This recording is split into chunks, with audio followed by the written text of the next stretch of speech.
হোক, জাতির মধ্যে একটা অস্থির ভাব আছে সেটা চলে যাক এবং অর্থনীতির অস্থিরতা চলে যাক, অর্থনীতির সমস্ত সরবরাহ ব্যবস্থা যেন নিশ্চিত হয়।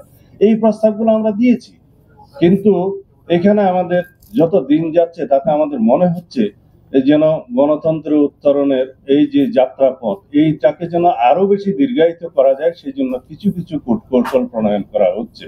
সেটা থেকে যেন আমরা বিরত থাকি, সেই আহ্বান সংশ্লিষ্ট সকলকে জানাচ্ছি। এবং আজকে এই রমজানের সময়ে আমি নিজেও অনেকটা অসুস্থ, আপনারা এতক্ষণ দীর্ঘ বক্তৃতা শুনেছেন সবার, সেজন্য আপনাদের কৃতজ্ঞতা জানাই। তবে জনগণের একটা দাবি বলে আমি আমার বক্তব্য শেষ করতে চাই। বাজারের অবস্থা ভালো নয়, দ্রব্যমূল্যের ঊর্ধ্বগতিতে মানুষের না বিশ্বাস।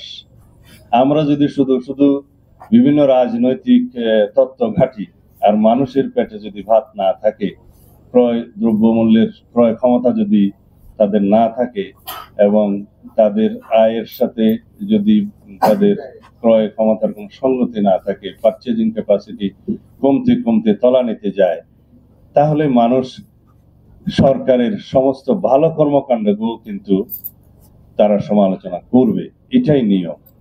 তা আমি আশা করব সমস্ত উপদেষ্টা মন্ডলী, মাননীয় প্রধান উপদেষ্টা, আপনারা রমজানে গরিব মানুষের দিকে লক্ষ্য রাখুন, যাতে বাজারের পরিস্থিতি এমন হয় যে গরিব মানুষ অন্তত তাদের ক্রয় ক্ষমতার মধ্যে, ক্রয় সাধ্যের মধ্যে যাতে তারা নিত্য প্রয়োজনীয় দ্রব্যগুলো পায়, সেজন্য বাজারের সরবরাহ পরিস্থিতি এবং দ্রব্যমূল্য পরিস্থিতি উন্নয়নের চেষ্টা করুন। অন্যথায় আপনাদের যে কোনো ভালো পদক্ষেপকেও তারা সমালোচনা করবে, এটাই স্বাভাবিক। সুতরাং জনগণ চেয়েছিল যাতে তারা স্বস্তিতে তারা সংসার নিয়ে থাকতে পারে, যাতে তারা অন্তত ক্রয় সীমার মধ্যে তাদের দ্রব্য মূল্য থাকে। তো সুতরাং এই দুইটা যদি না থাকে, তাহলে তারা আগেকার সরকারের সাথে আপনাদেরকে তুলনা করতে শিখবে, এবং সেটা আমরা চাই না। আমরা সর্বতোভাবে আপনাদেরকে সহযোগিতা করছি, আমাদের সহযোগিতা এই সরকারের সাথে সব সময় থাকবে, আমাদের সহযোগিতা অব্যাহত থাকবে।